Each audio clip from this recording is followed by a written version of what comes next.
In this foundation tutorial, we are going to be talking about the move kneeling single leg. Now, in my personal opinion, of all the positions that exist out there, this one is the toughest because it's a really tricky little form. So today, let's start to jump in to this move, how it works, and how to make it work for you. To set up this exercise, we begin in the position of a tabletop plank. Now, a tabletop plank is basically just hands and knees. I would definitely recommend stepping your hands about one palm print forward and then a little bit wider. This is going to give you a bigger base so you have a more solid foundation. So now in this position, pulling up through the belly, my shoulders and my hips are creating a perfect box. And that box is facing toward the floor. And when we do this move, we want to work to keep the integrity of this box, because the next thing that happens is we move to single leg. Once you move to single leg, you are officially in the position. So anytime you are kneeling on all fours and you're asked to lift a leg, that is the form that we're going to be talking about today. It does not matter if your leg is straight, if your leg is low, if your leg is high, if your leg is turnout, if your leg is bent, if your leg is bent and turnout, or if you are sweeping the leg. The same form principles are going to apply to all of those. And the main thing that we're going to be talking about today is how not to sink into your standing hip. Now, simply because of body mechanics, the moment that you lift the leg, you will have the tendency to sink into the standing hip. And when you sink into the standing hip, you're gonna end up feeling it's almost like a cramping sensation right over here on the side of the butt. And it kind of makes sense, right? Because here's my nice tabletop. Oop, all of a sudden, I don't have this leg. The body's like, that's hard. So it's gonna start to sink down. Now, what I want you to notice right now, see how my shoulders are kind of twisted and I'm dipping into that hip? What did I lose? I lost the integrity of the box, right? No longer are my shoulders and my hips directly squared off to the floor. Instead, now my shoulders are twisted, this hip is lifted, this hip is sinking, and I've lost that box. So when you lift the leg, you must recruit the chest, the arms, the lat muscles, the core, the oblique, and you have to shift your weight toward the lifted leg. Now, this is more of a thought process. So every single time that leg lifts up, I'm gonna think about engaging and then physically shifting my weight toward the lifted leg. One of my favorite guiding points for this exercise is to notice the hip crease. Now, quick reminder, we all have different bodies, okay? So the way something looks on me may not be the same way that it looks on you. However, the form that I'm about to talk about, regardless of your body size, regardless of your belly size, this form rings true and applies to every single person. Okay, so here we go. When I lift my opposite leg, if I'm sinking into that hip, my hip crease is going to close, and you can really see it here. See, I can barely smush my fingers inside of here. I'm sinking into this hip, my low belly is sagging down, and my ribs are sagging down. You can tell because I have this big dip here in my lower back, okay? Now, if I lift out of that, I'm going to be opening up this space in the hip. Now I have about like a golf ball size space that could go right there in that hip flexor. Watch again. Here my hip is closed, low belly is sinking, ribs are dropping, I'm falling into the hip. Here I'm opening up that hip, I'm creating space with a little weight shift, pulling the low belly in, deeply engaging the abdominals, and trying to focus on space in the hip flexor crease. One of my favorite guiding points for this exercise is to look at the inner thigh. Let me show you what I mean here. So right now I'm collapsing. What I'm going to think is take this inner thigh, this inside panel, and move it this way. Like so, right? That corrected the collapse. And of course, this is the same form that we were just talking about with the hip crease. But the reason I like the inner thigh is because it's pretty easy to see visually, even if you're working without a mirror.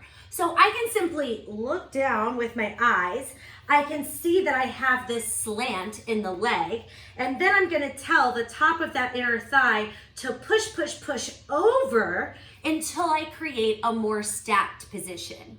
Now, I love using the inner thigh as a guiding point when we do the turnout version of this move. So let me angle over just a little bit so that you can see here. Sometimes, a lot of times, we do the position with both hips facing toward the ground, but sometimes we create a turnout. And here I am sinking, okay? When you do the turnout, this inner thigh will be super helpful because you can really push the inner thigh over, which will help you turn out even more through the hip and create that nice lift with no sinking. So here I am in turnout, sinking into the hip. Here I am in turnout, pressing out of the hip. Here I am pushing the inner thigh further over so I can really lift up. You'll see my oblique and my core engaged. Again, sinking in turnout, not sinking in turnout. Really pushing to the opposite side. Another helpful guiding point is to watch the space between your earlobes and your shoulder points. Now, any move that you do, literally any move that we do in Become, we want this space to always be as long as possible. If I creep up in my shoulders or tighten up in my neck, I shorten that space.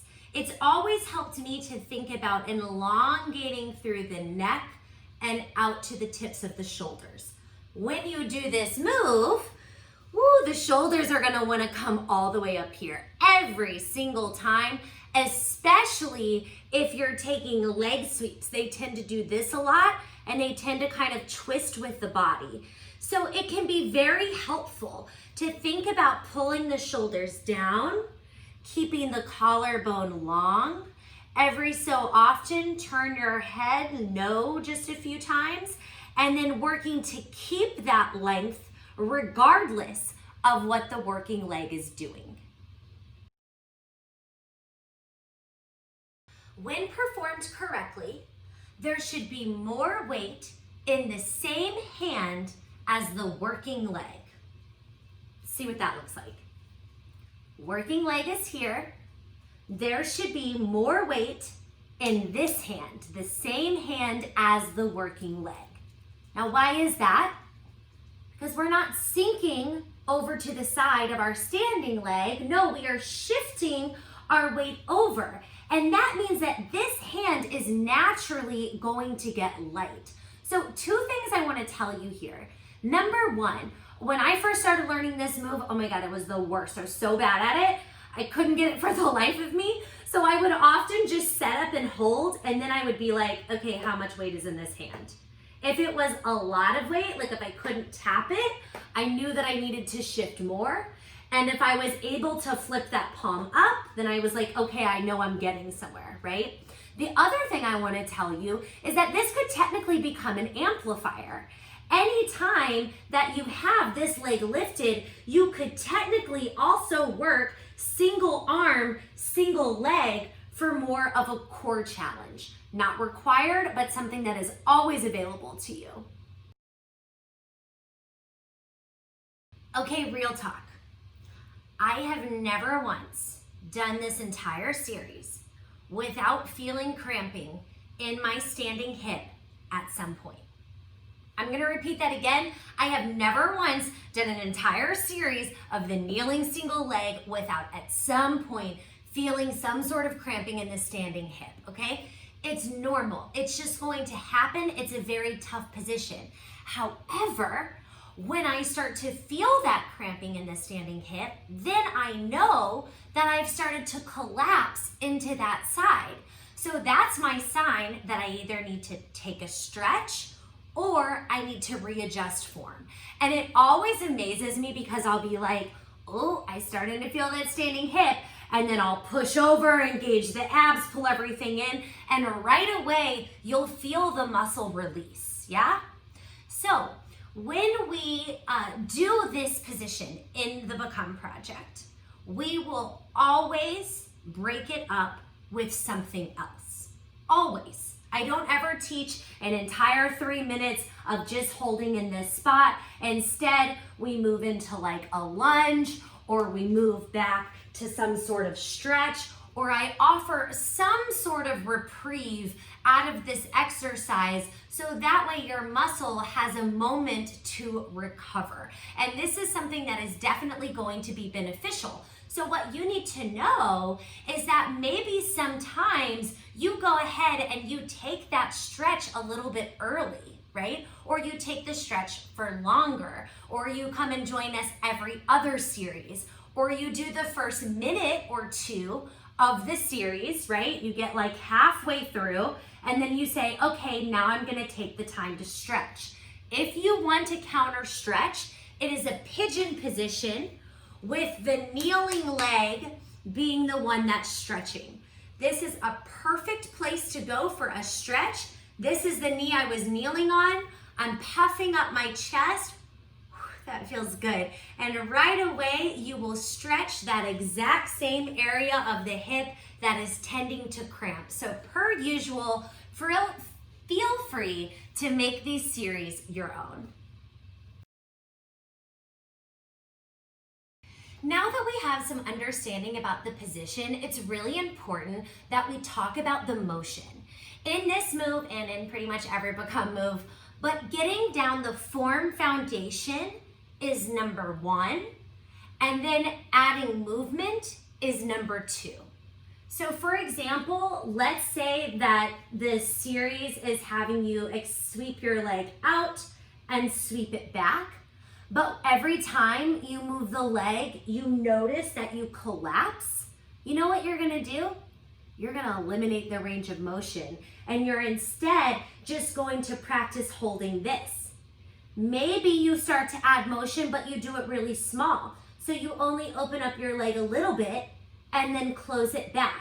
Y'all, I really cannot stress this enough. Specifically with this move, get that stacked form first. Make sure you're not sinking into the hip, recruit all of the muscles, and then start to add motion little by little by little. I've told you all this before, but when I first started doing this exercise, my leg maybe moved an inch. That's it.